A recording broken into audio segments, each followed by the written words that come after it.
Ok, pessoal, bom dia a todos. Olá, como é que vocês estão? Tudo bem com vocês? Vamos começar aqui a nossa revisão da resolução da UES. Wilson resolve vestibular 2020, segundo semestre, Universidade Estadual do Ceará. E aí, como é que vocês estão? Vamos lá, vamos começar aqui a nossa resolução bonitinha. Está aparecendo aí na tela para vocês já a primeira questão, a questão 39. Vamos lá? Vamos comigo. E ela diz assim, ó, no segundo semestre do ano, é comum ocorrer baixa umidade relativa do ar, ou seja, baixa concentração da substância H2O no ar. Em relação ao estado da água na situação acima descrita, é correto afirmar que está, letra A, na forma de gotas de chuva, letra B, no estado gasoso, letra C, no estado sólido, letra D, em transição do sólido para o líquido. Gente, umidade relativa do ar, né? O que é a umidade relativa do ar? Deixa eu mostrar aqui para você, ó. O que é a umidade relativa do ar, professor? Veja, a umidade relativa do ar é a quantidade, vamos botar assim, né? É o percentual de vapor de água presente nessa mistura que compõe o ar atmosférico. Então, para a gente calcular, por exemplo, a umidade relativa do ar, ou chamada também de grau higrométrico, a gente usa a letra H, que é igual à pressão parcial do vapor de água dividido pela pressão total.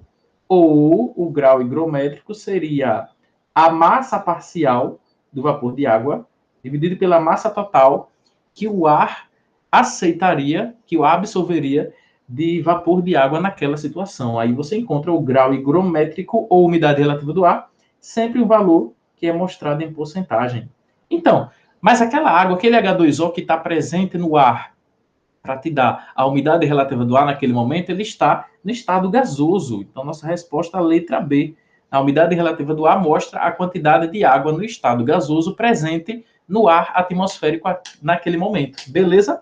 Respondido, então, questão 39 para a gente. Questão 40. Vamos lá para a questão 40. Olha aqui, apareceu. Em fotografia, fala-se muito de foco da lente. Imagem fora de foco, imagem bem focada, etc. De modo simplificado, pode-se imaginar que o conjunto óptico de uma máquina fotográfica seja apenas uma lente delgada convergente. Então, a gente vai considerar que uma máquina fotográfica é apenas uma lente delgada e convergente. Ok. Em uma lente desse tipo, idealmente, o conjunto de todos os pontos que estejam na mesma distância focal pertence a uma mesma superfície que é comum. Olha só o que ele está perguntando. Em uma lente desse tipo, idealmente, o conjunto de todos os pontos que estejam na mesma distância focal pertence a uma mesma o quê? Bom, então vamos desenhar, né? Vamos supor que eu tenho aqui, ó, eu tenho aqui uma lente que é plano-côncava, tá? E que ela é convergente, né? A questão só me falou que ela é convergente. Mas vamos supor que ela é plano-côncava, né, professor? É, e aqui passa o eixo da lente, e aqui está, vamos supor assim, ó, a distância focal. Ô, gente, só existe um ponto que está da lente, que está na lente, que está uma distância focal, né? E é justamente lá o centro óptico da lente. Esse é o único ponto que está a uma distância igual à distância focal da lente. Não existe outro ponto que está com essa mesma distância aí, né?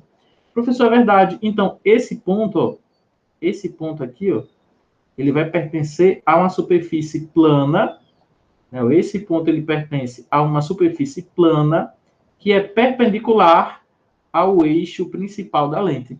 Então, superfície plana perpendicular ao eixo principal da lente. Então, nossa resposta, letra C, para essa questão 40. Show de bola? O foco da lente é, né, o único ponto que está a uma distância focal da lente. E o eixo óptico é o único ponto lá na lente que está a uma certa distância do foco, né, da distância focal. Legal, professor, beleza. Questão 41.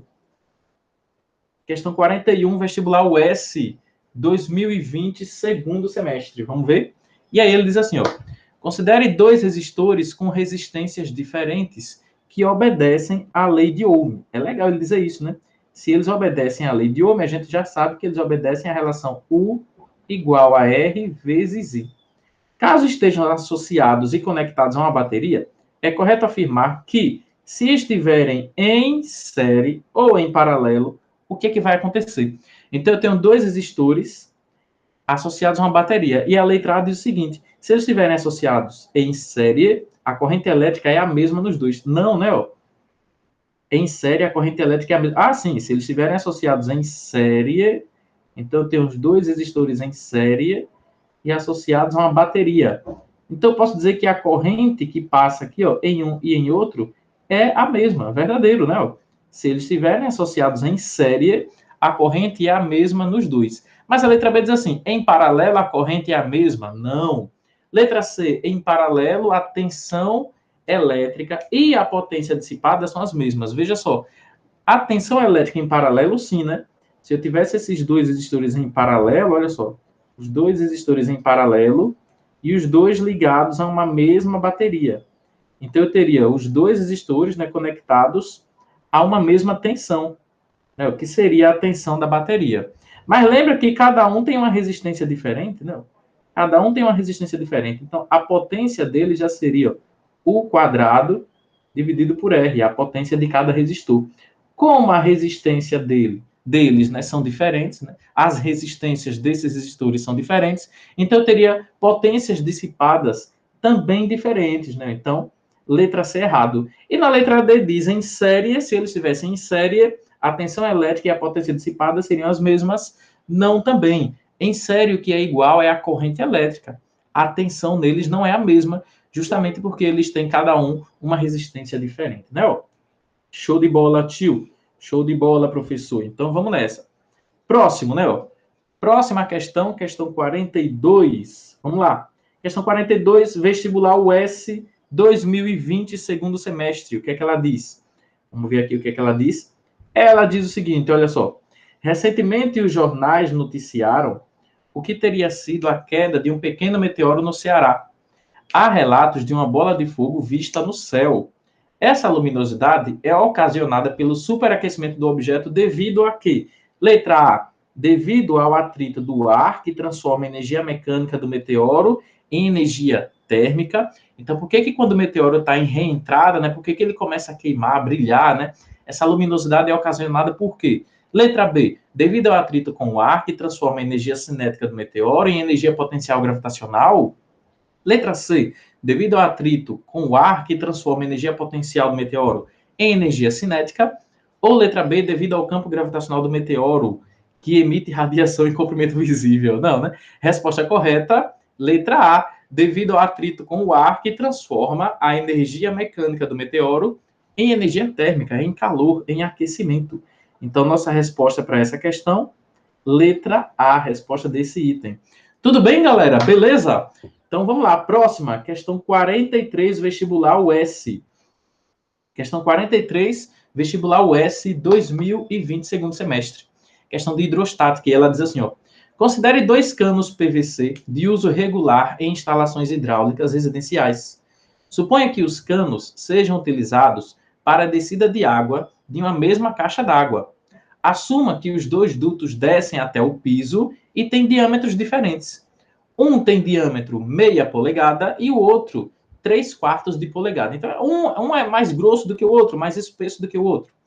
A razão entre a pressão hidrostática dentro do cano 3/4 e a pressão no cano meio a uma mesma altura do piso é quanto? Olha só, pressão hidrostática, pessoal. Ele quer a razão, a divisão entre a pressão hidrostática no cano de 3/4 de polegada e no cano de meia polegada. Mas para calcular a pressão hidrostática, a pressão em um determinado ponto de um determinado líquido causada por esse líquido, a gente usa o DGH. Vocês lembram disso? A pressão que um líquido causa nas paredes do recipiente, enfim, a pressão hidrostática é causada, né, é calculada usando o DGH, onde D é a densidade do líquido ou do gás, né, a densidade do fluido, G é a gravidade local e H é a altura da coluna de líquido ou gás que existe acima desse ponto. Se nós estamos, olha só, nós estamos com dois canos, um mais espesso do que o outro, mas nós estamos a uma mesma altura. A coluna de água que existe nesses canos é a mesma, a gravidade local também é a mesma, e o fluido que existe dentro de cada um deles também é o mesmo. Então, a densidade dele também é a mesma. Você percebe claramente que aqui na equação, a largura, o formato do tubo não influencia na pressão hidrostática. O formato do tubo não influencia, o diâmetro também não, portanto, essa quantidade aí de polegadas não vai influenciar em nada. Se eu estou com o mesmo líquido de mesma densidade, no mesmo local, então a mesma aceleração da gravidade, e na mesma altura, né, com relação ao nível lá da água, então eu estou a mesma pressão hidrostática. Então, quando eu dividir, se a pressão hidrostática no líquido 1 é igual à pressão hidrostática no líquido 2, quando eu dividir a pressão hidrostática do cano 1 pela pressão hidrostática do cano 2, a resposta que eu vou ter é 1. Letra D, galera. Olha aí, ó. Resposta 1. Ah, professor, quase que eu me passava nessa, hein? Pois é, tem que ficar ligado. Pressão hidrostática não depende do formato do tubo, depende somente da densidade do fluido, da gravidade e da altura da coluna de fluido. Fechou? Próxima questão, questão 44. Questão 44, vestibular US, Estadual do Ceará, 2020, segundo semestre. Questão 44 diz assim, ó. Considere que em um jogo do Campeonato Brasileiro de Futebol, retomado recentemente, uma bola foi chutada a partir do solo, em que seu vetor velocidade inicial fez um ângulo de 30 graus com o gramado. Então, se eu quisesse desenhar, né, seria mais ou menos assim, né? Uma bola chutada a partir do solo, depois ela vai cair de novo lá no solo, e essa velocidade inicial fez um ângulo, formou um ângulo aí de 30 graus com a horizontal. Confere aí. Na análise mecânica do sistema, desconsidere todos os atritos e trate o comprimento da trajetória da bola como sendo muito maior do que seu diâmetro. Ou seja, ele está pedindo para a gente considerar que o diâmetro da bola é desprezível. A bola é uma partícula, nesse caso. No instante imediatamente antes de a bola chegar ao solo, o módulo de sua, letra A, aceleração, será menor que o valor imediatamente após o chute. A aceleração, como é que ele fala? Antes de chegar ao chão, é menor do que o valor dessa aceleração logo após o chute, será? Letra B, o valor da aceleração antes de chegar ao solo será o mesmo que tinha imediatamente antes do chute. Vamos analisar a aceleração? Olha só, eu tenho aí um movimento parabólico, um movimento oblíquo. Você sabe que ele é resultante da composição de dois movimentos. Um movimento na horizontal, então a bolinha realiza aqui um movimento na horizontal com velocidade Vx e um movimento na vertical com velocidade Vy. Acontece, turma, que esse Vx é constante. Então não existe aceleração na horizontal, só existe aceleração na vertical. Quem é essa aceleração na vertical que faz com que a bola realize um movimento parabólico que está atraindo a bola sempre para o centro do planeta? É a gravidade. E vem cá, galera. A gravidade está mudando de valor? Não. Essa aceleração, tanto na situação 1, imediatamente após o chute, é a gravidade. E essa aceleração na situação 2, imediatamente antes de tocar o solo, também é a gravidade. Então, as acelerações realmente são iguais. Imediatamente após o chute e logo antes de tocar o solo, as acelerações são iguais. Portanto, a resposta para a nossa questão é a letra B. A aceleração será a mesma que tinha imediatamente após o chute. A letra C e a letra D falam das velocidades, né? A velocidade será maior do que o valor que tinha imediatamente após o chute. E na letra D, a velocidade será menor do que o valor que tinha imediatamente antes do chute. Então, né, a resposta correta é a letra B de bola. Letra C e letra D estão erradas porque as velocidades, né, se a gente não sabe onde, que nível a gente está medindo, né, a que nível, a quantos metros ou centímetros, né, do solo essa bola está, nós não temos como saber se a velocidade dela naquele ponto é maior ou menor do que a velocidade imediatamente após o chute, beleza? A gente tem como saber que a aceleração é sempre a mesma aí, que é a aceleração da gravidade, a aceleração na vertical, ok? Letra B, resposta correta. Vamos para 45, galera. Vamos lá? Questão 45, vestibular US, 2020, segundo semestre. Uma questão bem bacana de análise dimensional. Diz assim, ó. Durante as semanas de isolamento social mais intenso, verificou-se uma redução sensível de poluentes atmosféricos nas grandes cidades. Uma das formas de quantificar determinados poluentes é pela sua concentração, dada em miligrama por metro cúbico. Supondo-se que a velocidade do som no ar seja diretamente proporcional à concentração desses tipos de poluentes, a constante de proporcionalidade deve ter, no Sistema Internacional de Unidades, a seguinte unidade, ou seja, a constante de proporcionalidade entre a velocidade do som no ar e a concentração desses poluentes, né? Bom, se são proporcionais, né? Se são diretamente proporcionais, a gente pode dizer o seguinte, ó, a velocidade do som no ar, né, ó, é proporcional à concentração de poluentes, não é isso? Então, a velocidade do som no ar é uma constante que eu vou chamar de K vezes a concentração de poluentes. Agora vamos fazer a análise dimensional dessas grandezas. Né? Velocidade do som no sistema internacional é dada em metro por segundo. A unidade da constante é justamente o que eu quero encontrar. E a unidade no sistema internacional da concentração de poluentes não é miligrama por metro cúbico, tem que ser quilograma por metro cúbico, né? Então, aqui seria o quilograma por metro cúbico. Se eu quero identificar a unidade da constante, eu tenho que isolar a constante. Ó.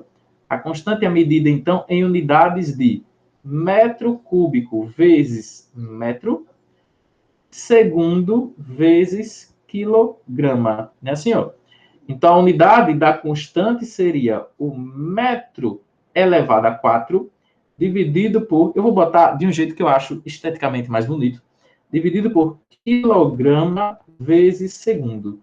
Essa seria a unidade dessa constante de proporcionalidade, que é justamente o que está lá na letra D, né? Ó? Letra D, então, nossa resposta para a questão 45 da UES. Questão tranquilinha, né, galera? Análise dimensional aí, ó, tranquilinha para a gente fazer. Próxima, questão 46, vamos lá?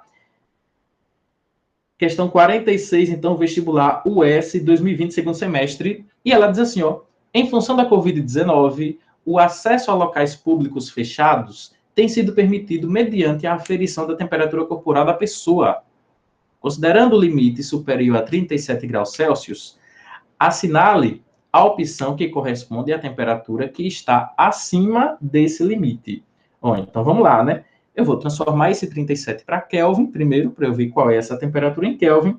E eu faria o seguinte, Kelvin é igual a Celsius mais 273. Kelvin é igual a Celsius 37 mais 273. Não é isso? Logo, esse valor em Kelvin seria 310K. Já dá para marcar? Não, né? Porque o Kelvin que ele mostra aí na alternativa B está 309. Ele quer o que está ligeiramente acima. Então, vamos transformar para o Fahrenheit. Então, vamos lá. 6 sobre 5 é igual ao F menos 32 sobre 9. Isolando o Fahrenheit, seria 9C sobre 5 mais 32.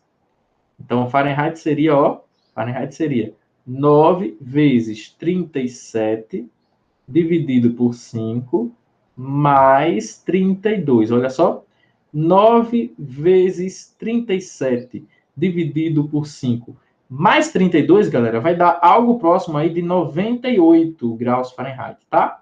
98 graus Fahrenheit, então, com certeza, não é a letra A, que a letra A tem 97,7. Vai ser a letra C, a resposta que está, a temperatura que está ligeiramente acima de 37 graus Celsius é 100,4 graus Fahrenheit. E assim a gente encerra a nossa resolução da prova da UES 2020, segundo semestre. Espero que tenha gostado. Um beijo grande para todos vocês. Tchau!